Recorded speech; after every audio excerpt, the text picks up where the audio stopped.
Boa noite, irmãos. É sempre bom poder compartilhar a palavra de Deus. Estamos reunidos na casa do Senhor. Eu espero que este culto possa ser uma bênção na sua vida. Todo esse tempo que já temos passado, buscando ao Senhor em oração, com cânticos, a nossa própria comunhão na presença de Deus. E agora, nós queremos convidar os irmãos a abrirem as suas Bíblias em Efésios. Efésios, capítulo 5. Eu quero falar sobre um tema tão importante, tão necessário, tão atual, de fato, de todos os dias. Nós queremos hoje à noite falar sobre o tema o andar do crente. O andar do crente. Vamos lá em Efésios capítulo 5, versos 15 e 16. Efésios 5, 15. Diz assim a palavra do Senhor: Portanto, vede prudentemente como andais, não como nécios, e sim como sábios, remindo o tempo, porque os dias são maus. Vou ler de novo. Portanto, vede prudentemente como andais, não como nécios, e sim como sábios, remindo o tempo, porque os dias são maus. Vamos lá. Nosso Deus bendito, nós nos aproximamos do Teu trono da graça para clamar por nossas vidas, pedir graça e misericórdia para o nosso andar neste mundo. Nós queremos, ó Deus, Te bendizer, porque nós temos a Tua palavra que nos serve de guia, de instruções para o nosso dia a dia. Nós Te agradecemos, ó Pai Celestial, em favor de cada irmão presente aqui, cada família, cada criança, adolescente, jovem, adulto, a igreja como um todo. Nós pedimos que o Senhor nos abençoe, nos dê entendimento e que este culto não seja apenas mais um culto que estamos realizando na Tua presença, mas seja assim, ó Deus, um momento de reflexão, de meditação, um momento de consagração pessoal, um momento para nós examinarmos as nossas vidas na presença do Senhor, tirarmos proveitos espirituais e nos reconsagrarmos na presença do Senhor. Nós pedimos, ó Pai, oramos em nome de Cristo. Amém. O andar do crente. Uma pergunta inicial aqui que nós queremos fazer, irmãos, é a seguinte: será que Deus realmente se importa com o nosso modo de andar neste mundo? Vou repetir. Será que Deus realmente se importa com o nosso modo de andar neste mundo? Ou nós podemos fazer isso de qualquer maneira? Ou seja, não importa se andamos certo, errado, está tudo bem. Como nós já vimos pelo nosso texto inicial, e que nós vamos apresentá-lo melhor bem no final desta mensagem. Então, o Senhor Deus tem estabelecido sim algumas diretrizes, algumas orientações. Mas antes de prosseguirmos, temos que também perguntar: o que a Bíblia quer dizer quando fala de andar? Aqui diz assim, não andeis assim, nem andeis de tal forma, mas andem de tal maneira. O que isso quer dizer, andar? Isso significa, irmãos, viver, conduzir-se. Traz também o sentido de proceder, agir ou comportar-se. E isso inclui, portanto, toda a nossa conduta, atitudes, a nossa linguagem, a nossa aparência. Isso porque tais coisas refletem o nosso modo de viver, tanto diante dos homens, quanto diante de Deus. Então, quando o nosso texto aqui diz assim: vede prudentemente como andais, tem a ver com a maneira de nós vivermos, a maneira como nós vamos nos conduzir neste mundo. Agora, quando nós pensamos só em andar mesmo, talvez você avista alguém um pouco distante e às vezes você não consegue decifrar necessariamente o rosto, ou talvez algo que identifique, mas você pode pensar assim: eu acho que é tal pessoa, por causa da maneira como ela está andando. Você já pensou isso? Quantos aqui já passaram por essa experiência? É interessante que nós vemos isso no Velho Testamento, uma certa situação, e fala sobre o andar e até o correr de alguém. Então isso já destaca quem é a pessoa, já identifica a pessoa. Sendo assim, como Deus espera que nós vivamos neste mundo? Aqui na epístola de Paulo aos Efésios, irmãos, eu acredito que nós podemos encontrar algumas formas apropriadas de como o crente deve andar. Como ele disse, nós vamos falar no texto que lemos, mas no final da mensagem. Mas eu gostaria que os irmãos fossem para o capítulo 2, e ali nós vamos encontrar a primeira forma apropriada de o crente viver neste mundo, andar neste mundo. No capítulo 2, versículo 10, devemos andar em boas obras. Efésios 2, 10. Pois somos feitura dele, criados em Cristo Jesus para boas obras, as quais Deus de antemão preparou para que andássemos nelas. Ou seja, fica de uma maneira bem clara que esta é a vontade de Deus, não é? Quando o apóstolo Paulo trata aí. Boas obras significam que nossas obras precisam ser retas, puras, agradáveis e também coerentes com a nossa nova vida em Cristo. Nós podemos dizer isso de uma outra forma. Quando nós pensamos numa vida reta aos olhos de Deus, uma vida agradável aos olhos do Senhor, nós podemos considerar da seguinte maneira: por exemplo, uma vida de bondade. Normalmente o incrédulo, não todos os incrédulos, mas normalmente o incrédulo não trata as outras pessoas com bondade. Mas nós vamos encontrar alguns que são bem bondosos, não é? Mas normalmente o incrédulo não vai mostrar bondade para com as outras pessoas. Mas Deus espera isso de nós, de tal maneira que quando nós andamos assim numa vida de bondade, então isso vai refletir que nós pertencemos ao Senhor. Isso vai refletir esse novo andar, essa nova maneira de viver na presença de Deus. É evidente que o Filho de Deus, do Deus bondoso, deve andar em bondade, refletindo as obras e as qualidades do próprio Deus. Mas dentro disso, podíamos chamar a atenção para a generosidade. O crente deveria ser aquela pessoa a ser conhecida como uma pessoa verdadeiramente generosa. Amor. Será que Deus espera que nós mostremos amor uns pelos outros? É claro que sim, não é? Então, se nós pertencemos a Cristo, se nós pertencemos ao Deus de amor, e já cremos nesse Deus que nos amou tanto a ponto de entregar o seu Filho para morrer por nós, então nós também deveríamos mostrar amor. E o que dizer de perdão? A mesma coisa. O Deus que nos perdoa é o Deus que espera que nós perdoemos também. O Deus da paz é o Deus que espera que nós que estamos nele por causa de Cristo mostremos paz e sejamos, como disse o próprio Senhor Jesus em Mateus no capítulo 5, bem-aventurados os pacificadores, porque serão chamados filhos de Deus. União. E nós podíamos acrescentar, portanto, ou seja, aquelas qualidades que vemos em Deus deveriam também estar presentes nas nossas próprias vidas. Então, quando a Bíblia diz assim, no nosso texto de Efésios 2, que diz que nós fomos criados em Cristo para boas obras, está falando, portanto, sobre obras retas, justas, agradáveis, obras que são coerentes com a fé em Jesus, com o nosso viver agora, o novo viver agora em Cristo.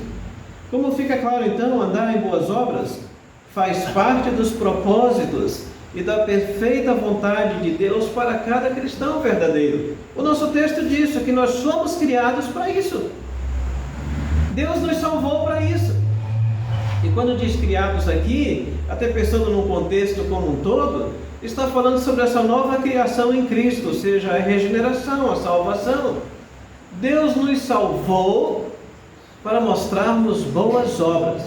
Agora, nós não devemos confundir, misturar, trocar aí a ordem dos fatores, tá bom? Ou seja, as boas obras não salvam ninguém, mas o salvo, aquele que já experimentou e experimenta nova vida em Cristo, precisa mostrar. E quando ele mostra e evidencia obras retas, então ele está dizendo para o mundo: eu pertenço ao Rei, eu pertenço ao Senhor. Nos versos 8 e 9 diz assim: porque pela graça sois salvos mediante a fé, e isto não vem de vós, é dom de Deus, não de obras, para que ninguém se glorie. Para depois de dizer que ninguém é salvo por meio de obras, o verso 10 diz o seguinte: que as boas obras vão evidenciar a salvação em Cristo. Então, mesmo que as boas obras não possam salvar nenhum pecador, elas servem de evidência de que já fomos salvos, de que já estamos salvos em Cristo.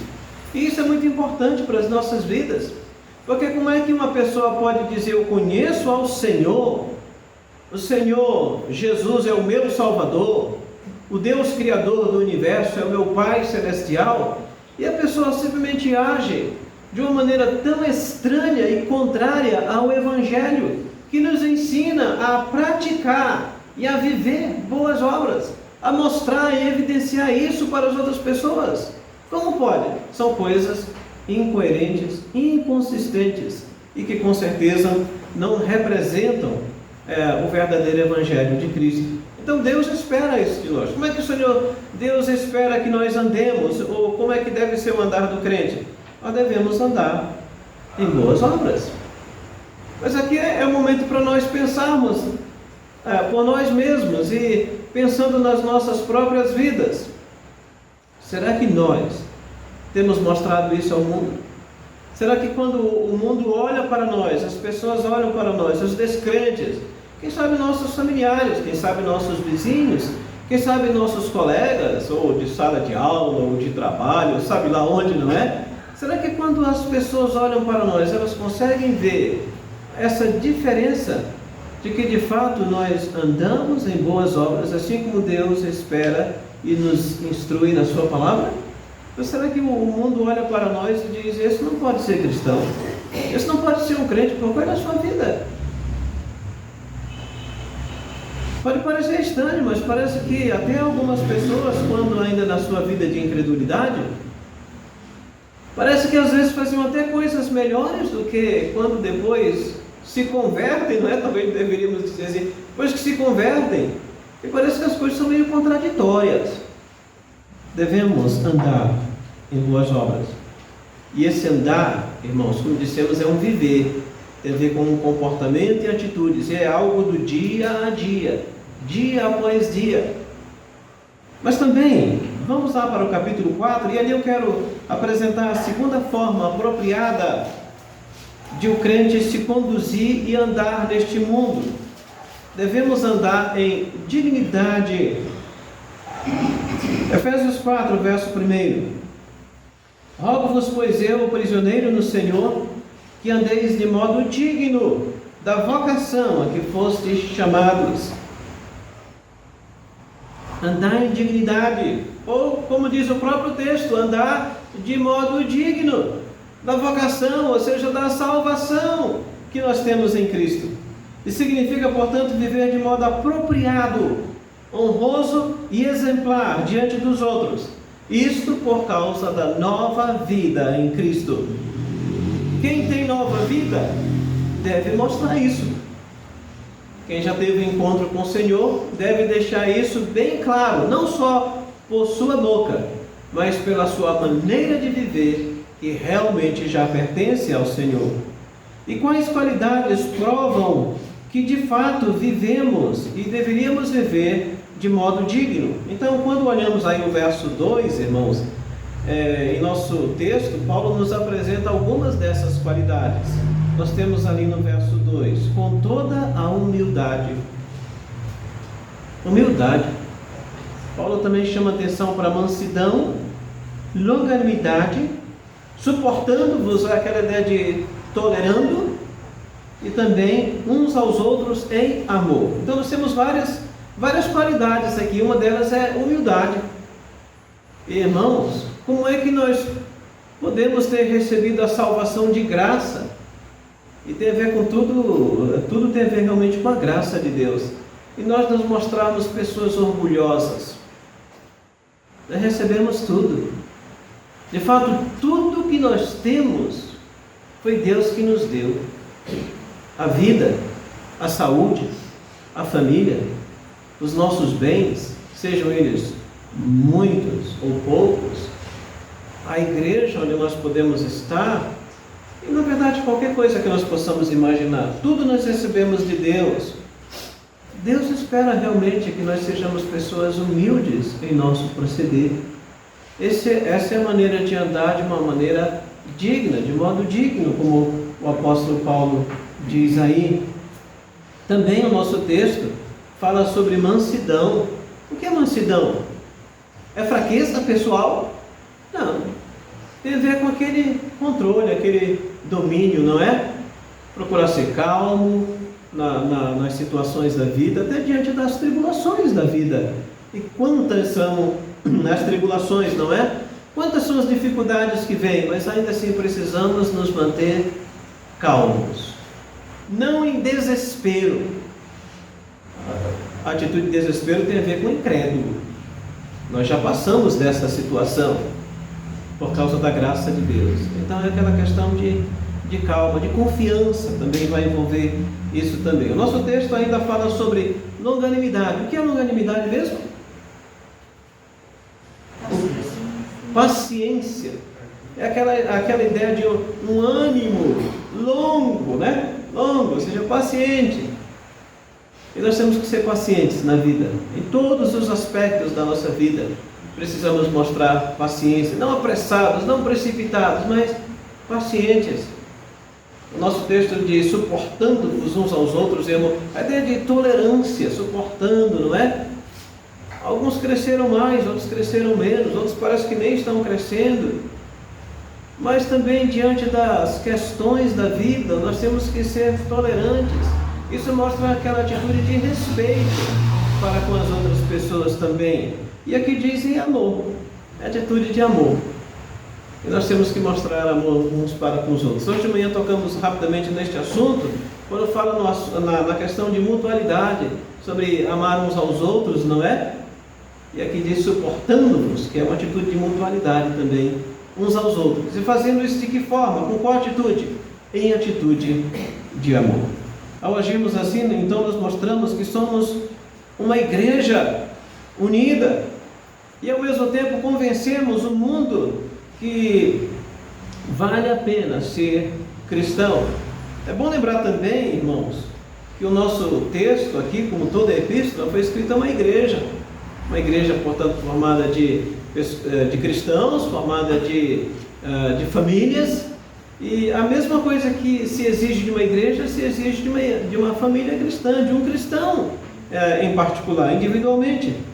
Portanto, certas coisas não são convenientes, como por exemplo, brigas, confusões, atritos, conflitos, essas coisas não são convenientes, essas coisas machucam, emperram o andamento da igreja, da família também, não é? Quando pensamos assim, é por isso que no verso 3 diz: esforçando-nos diligentemente por preservar a unidade do Espírito no vínculo da paz. Então aí já temos mais outra qualidade que é paz também, não é? Se nós realmente andarmos de uma maneira digna neste mundo, nós vamos poder convencer o mundo que somos uma igreja de Cristo, que nós somos cristãos verdadeiros, que nós somos seguidores do Senhor e que vale a pena ser cristão. Não como tantas vezes se ouve de pessoas que se dizem cristãs, mas às vezes vivem até pior do que aquela pessoa que não é cristã. A pessoa diz: eu sou evangélico, eu sou um crente, mas a conduta é tão estranha, tão absurda, é tão incoerente e contraditória com a fé cristã que quem é que acredita nisso? Nós não conseguimos convencer. Então nós devemos sim, irmãos, andar em dignidade. Às vezes também nós ouvimos de pessoas, eu lembro de ter ouvido isso pelo menos em determinada igreja, ou duas igrejas, uma em Roraima e outra em Manaus, de igrejas que levaram outros membros da igreja para os tribunais humanos, levaram a processos judiciais, levaram para a justiça. Isso é muito estranho.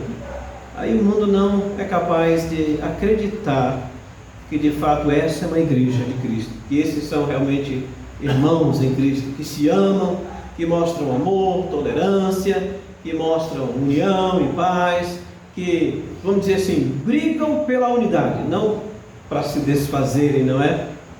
O mundo não se convence. Há poucos dias atrás eu preguei aquela mensagem que diz: somos embaixadores do Rei. Nós somos embaixadores de Cristo. O que significa? Representantes de Cristo neste mundo. Como é que nós estamos representando o Senhor?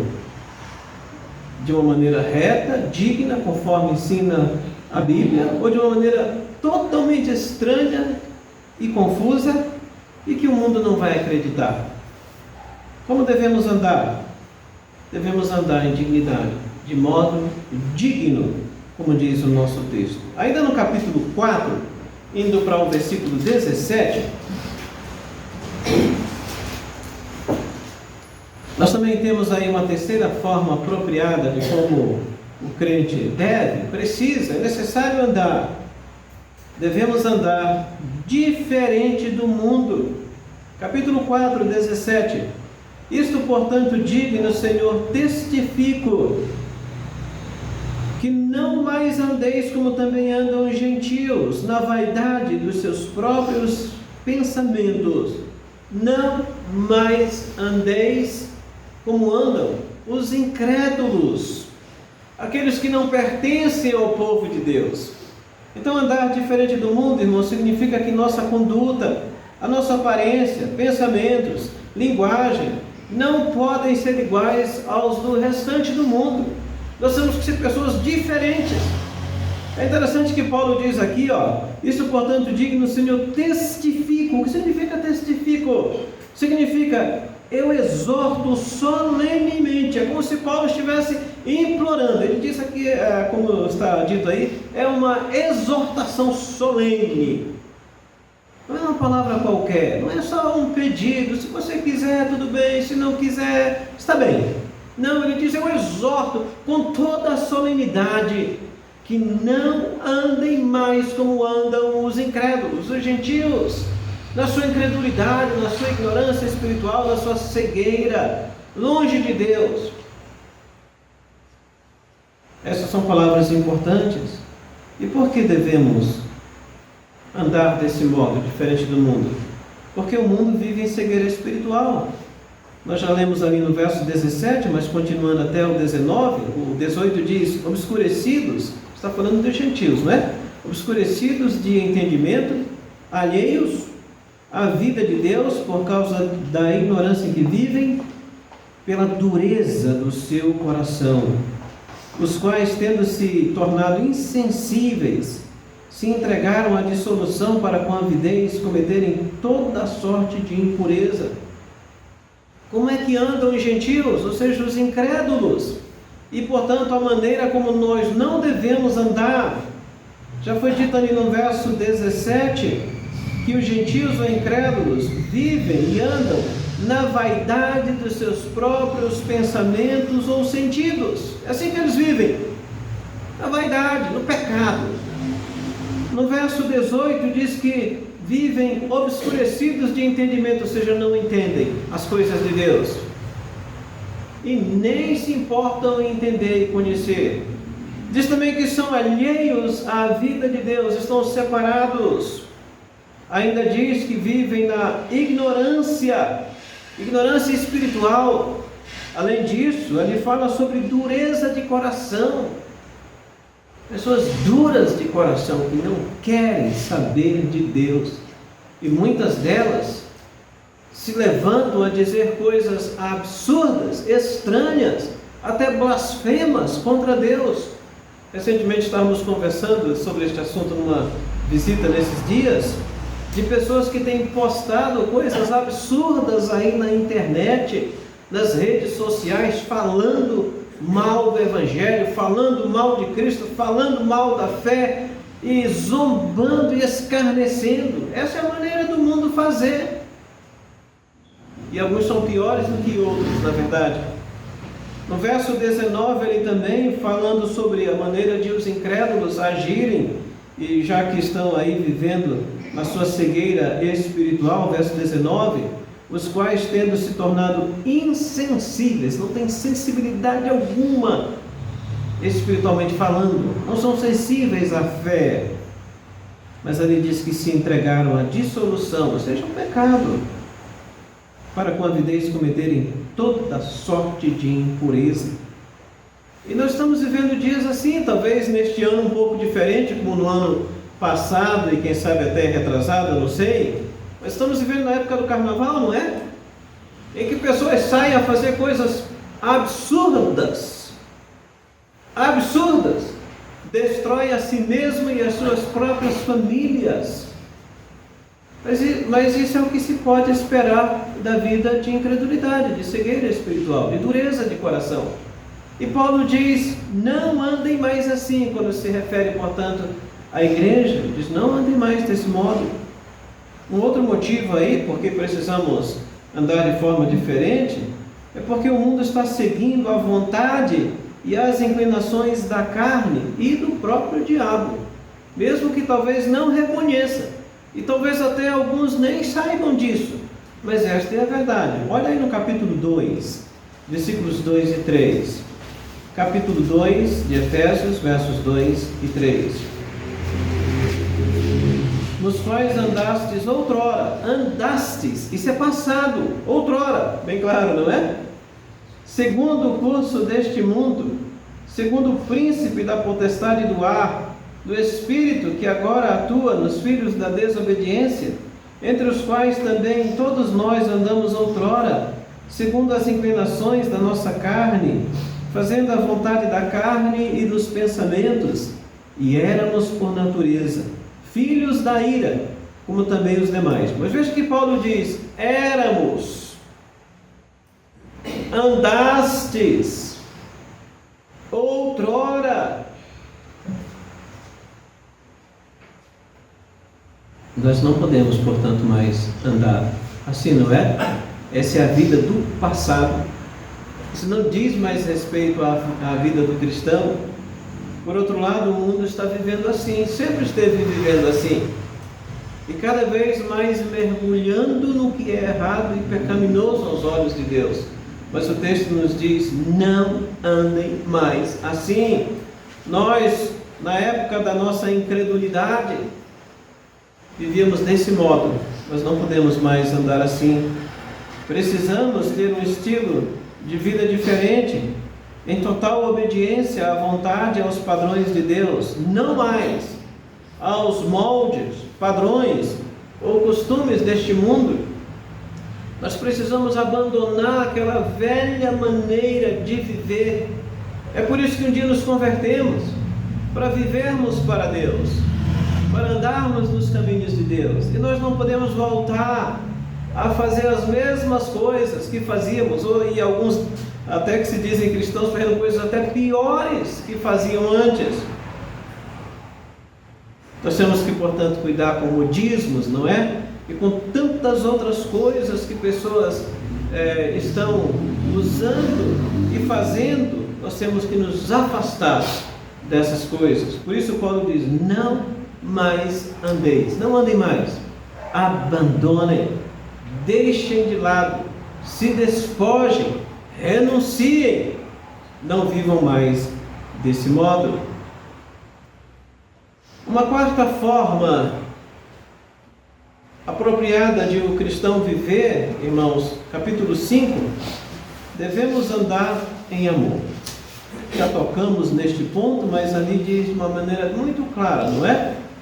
Efésios 5, verso 2: e andai em amor, como também Cristo nos amou e se entregou a si mesmo por nós, como oferta e sacrifício a Deus, em aroma suave. Isso significa, portanto, demonstrar amor verdadeiro, porque o amor de Cristo por nós foi verdadeiro. Como diz o nosso texto aí, Ele se entregou por nós, Ele se sacrificou por nós. Foi literal, foi real, foi verdadeiro, é histórico. Não foi só algo de boca, eu te amo, e pronto, e ficou assim mesmo. Mas a sua vida foi um testemunho, e é um testemunho eterno, de que Ele nos amou verdadeiramente. Então isso significa demonstrar amor verdadeiro, tanto para com Deus, como também para com as demais pessoas. No capítulo 4, verso 25, irmãos, capítulo 5, verso 25, ele diz o seguinte: maridos, amai vossa mulher, como também Cristo amou a igreja, e a si mesmo se entregou por ela. Amou e se entregou. É um amor sacrificial, não só de palavras, não é? Olha também capítulo 4, verso 16. Capítulo 4, 16. De quem também todo o corpo bem ajustado e consolidado, pelo auxílio de toda a junta, segundo a justa cooperação de cada parte, efetua o seu próprio aumento para a edificação de si mesmo em amor. A igreja deve mostrar amor uns pelos outros e se edificar, como diz o texto, em amor. Tem que ser algo real e verdadeiro, como dissemos, algo literal. Quando andamos conforme o amor divino, ou seja, de modo sacrificial, voluntário, compassivo e perdoador, é que nós estamos de fato imitando o nosso Pai Celestial. Capítulo 5, verso 1: ser depois imitadores de Deus como filhos amados e andar em amor. Uma coisa ligada à outra, não é? O Deus verdadeiro, que nos amou de forma verdadeira, diz a todos nós que somos verdadeiros cristãos a amarmos verdadeiramente as pessoas. E isso tem que ser diário. Andai é uma coisa constante, não é uma vez só na vida e nunca mais, é diário. Temos que mostrar amor genuíno para com todos, não só de boca, se quisermos mesmo agradar ao nosso Deus e Pai. Devemos andar em amor. Agora eu sei, irmãos, que muitas vezes a gente fala em amor, amor isso, amor aquilo, amor na igreja, amor na família, e muitas vezes fica só nisso, não é? Eu já tenho ouvido algumas pessoas criticarem isso. Mas na igreja se fala tanto em amor, mas no dia a dia, onde é que está esse amor? Exatamente, no dia a dia, onde é que está esse amor? É muito fácil alguém chegar aqui, seja eu ou qualquer pessoa, e falar deste assunto, ou um professor da escola dominical, ou mesmo nós falarmos isso a outras pessoas. É muito fácil. Nós precisamos mostrar. Porque se nós não mostrarmos toda a nossa pregação, discurso, tudo isso vai ser pura hipocrisia.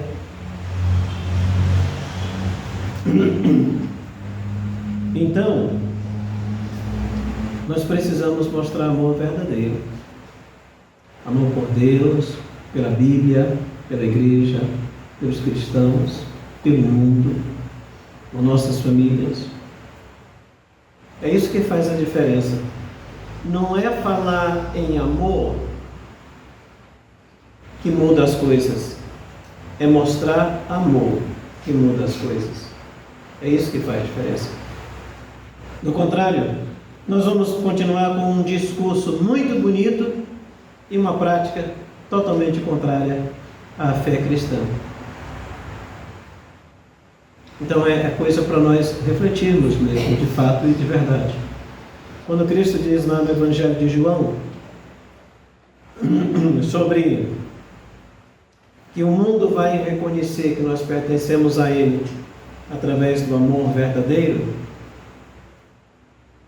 o mundo vai reconhecer se nos vir praticando e não apenas nos ouvir falando.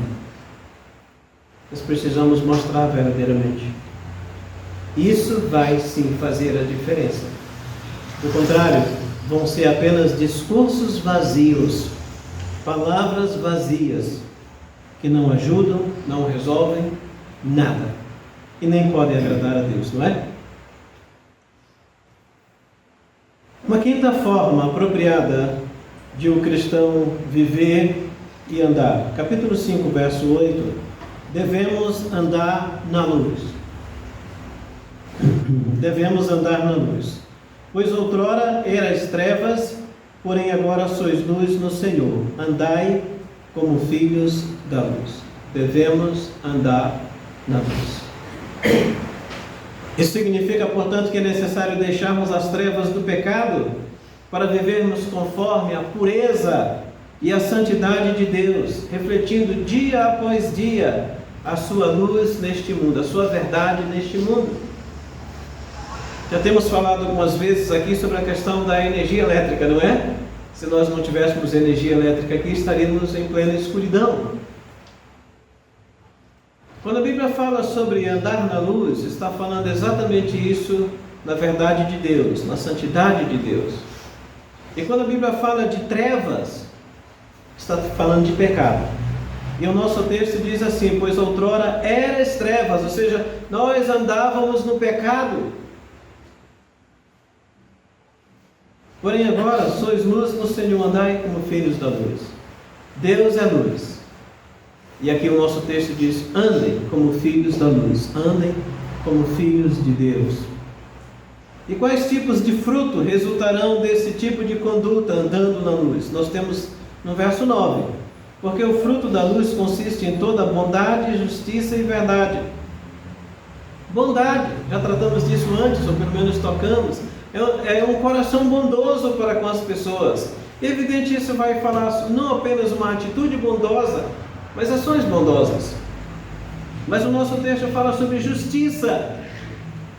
Isso está falando sobre retidão, uma vida de retidão, de honestidade, de integridade, pessoas retas, pessoas de boa conduta. Também ele fala sobre verdade, não é que vai também tratar especificamente da questão integridade. Deus quer que nós sejamos pessoas íntegras, que falamos e cumprimos, que prometemos e fazemos, que damos a nossa palavra e as outras pessoas de fato podem acreditar. Não, tal pessoa falou, é verdade, eu não preciso me preocupar. Isso é integridade, irmãos. Deus espera da nossa parte um coração bondoso, um coração cheio de justiça, retidão, um coração verdadeiro, íntegro em todas as coisas. Quem vive assim realmente está andando na luz de Cristo. Sabe por quê?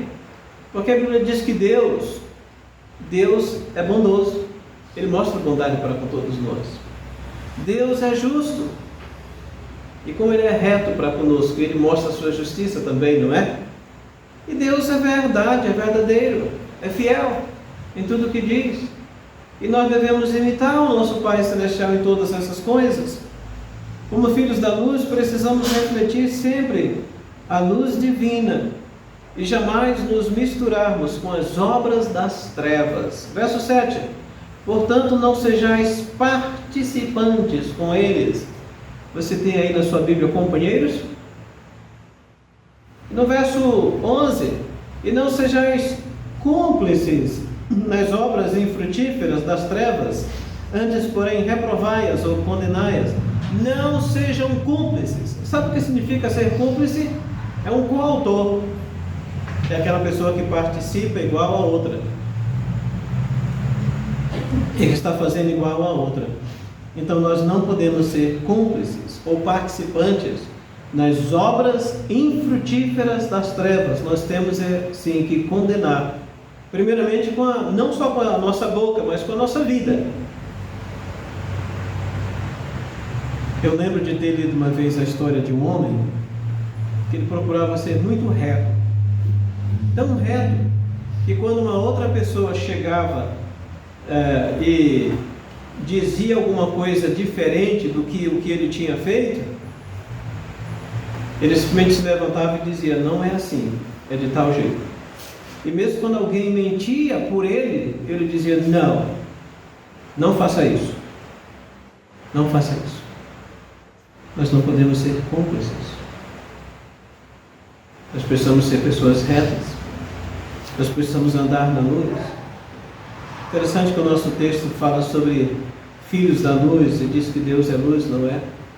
Lá em 1 João diz que em Deus não existe treva nenhuma e que nós somos seus filhos e devemos imitá-lo. Em nossos dias nós vemos realmente situações no mínimo constrangedoras para o cristianismo, para as igrejas verdadeiramente cristãs.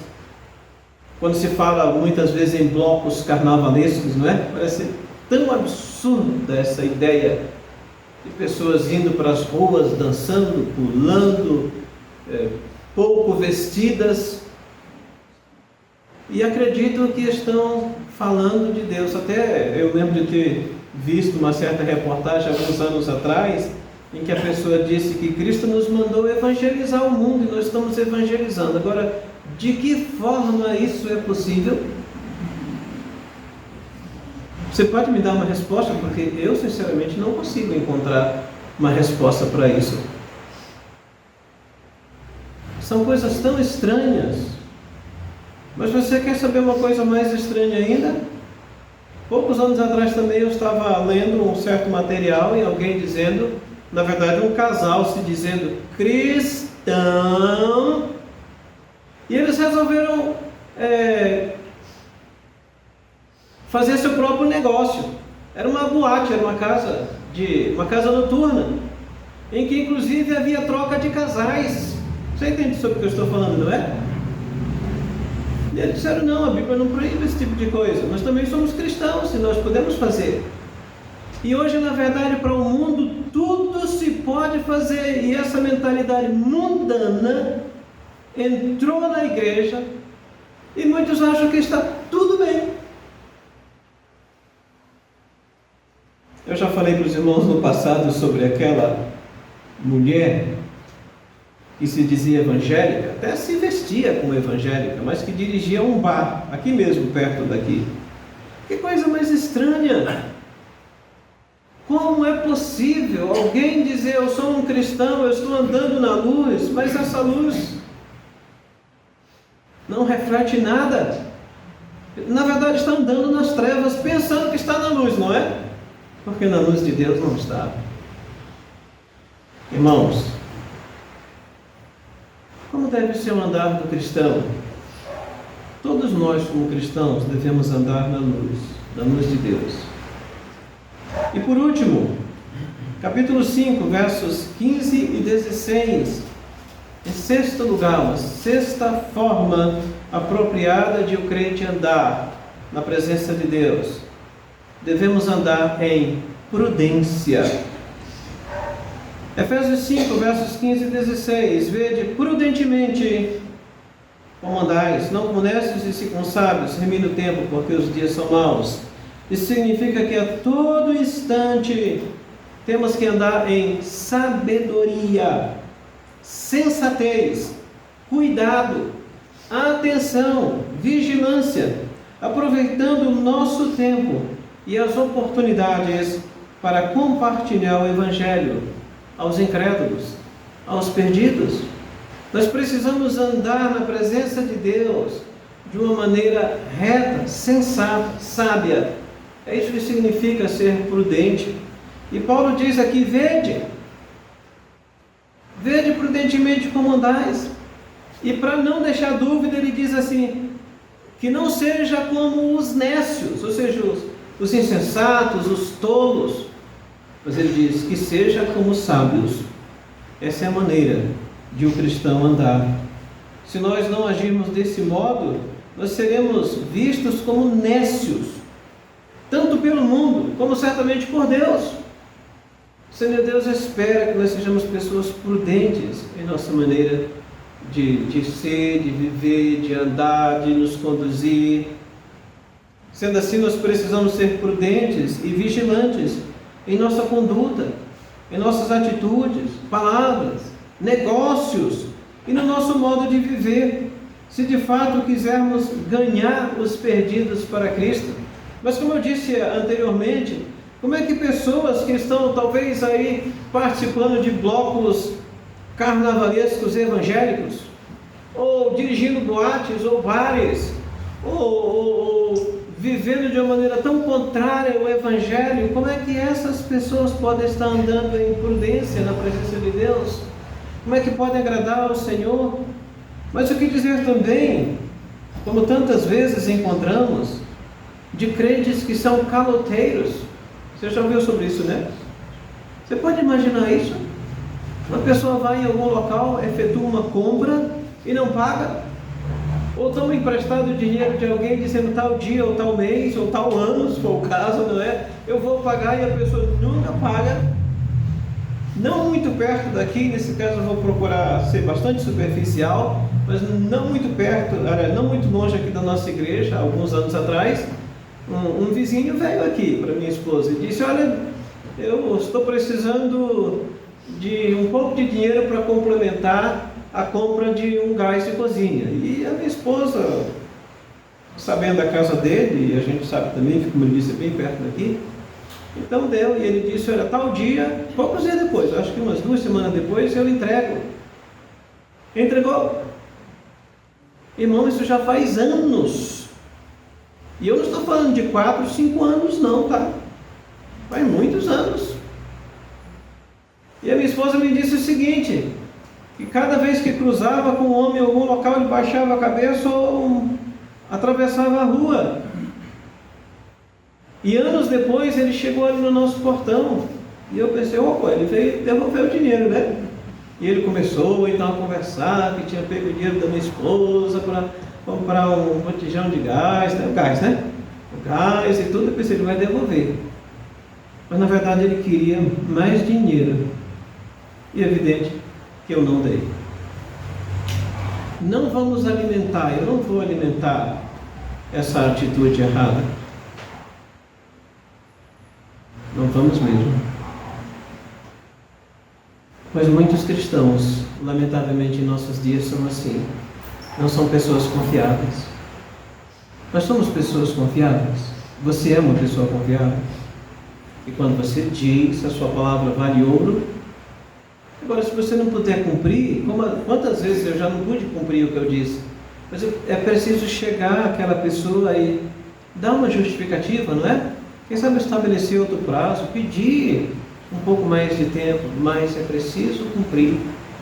E não simplesmente deixar passar, não, ele vai esquecer ou não vai ser lembrado. Irmãos, há certas coisas que nunca são esquecidas, mas podem ser perdoadas, não é?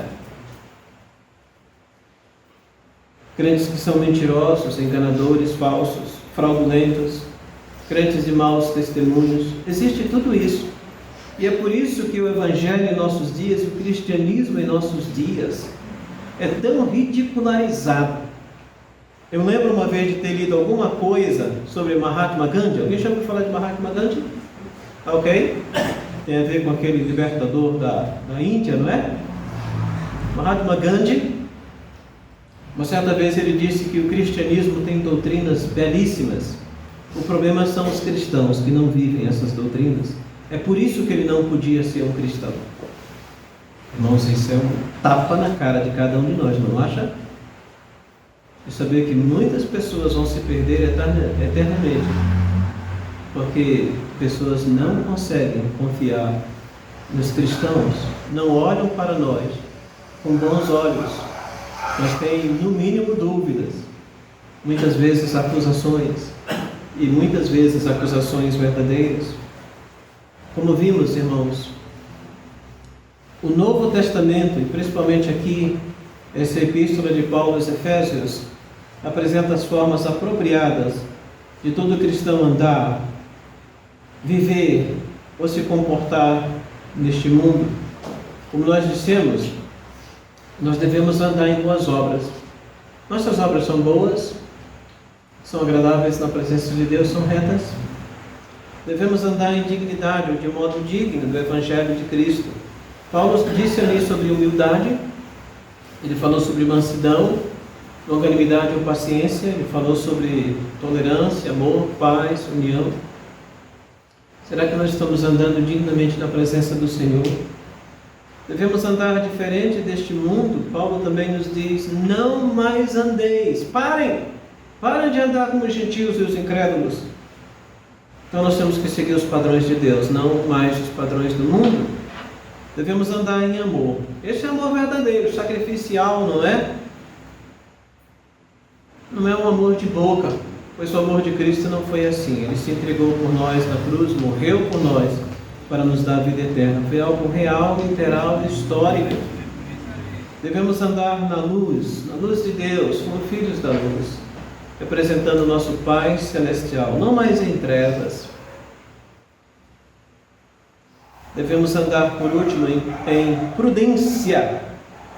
Como dissemos, isso tem a ver com sabedoria, tem a ver com sensatez, tem a ver com cuidado. Devemos ter todo o cuidado no nosso modo de andar neste mundo.